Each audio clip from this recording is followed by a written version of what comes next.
একটি রুক্ষ ও ধুলোময় রাস্তার ধারে একটি কুকুর বসে আছে, তার শরীর ময়লা ও ক্ষুধার্ত চেহারা। কিছুটা দূরে একটি ছোট ইঁদুর আবর্জনার স্তূপে খাবার খুঁজছে। কুকুরটি করুণ দৃষ্টিতে তাকিয়ে আছে।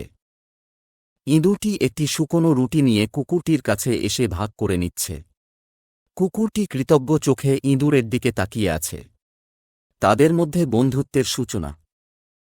রাতের বেলা তারা শহরের রাস্তায় ঘুরছে। হঠাৎ একটি বট বিড়াল তাদের দিকে ধেয়ে আসছে। ইঁদুরটি আতঙ্কে কুকুরের পেছনে লুকাচ্ছে, আর কুকুরটি রক্ষা করতে প্রস্তুত। একটি খোলা মাঠ, সূর্য উঠছে।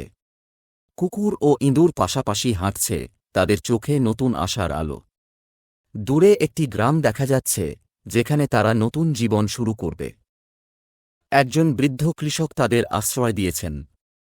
কুকুরটি তার ক্ষেত পাহারা দিচ্ছে, আর ইঁদুরটি গুদামে কাজ করছে। তাদের মুখে হাসি, কারণ তারা নতুন জীবনের অর্থ বুঝতে পারছে।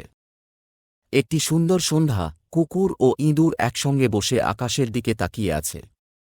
তারা জানে, তারা একে অপরের পাশে থাকলে আর কখনো একা হবে না।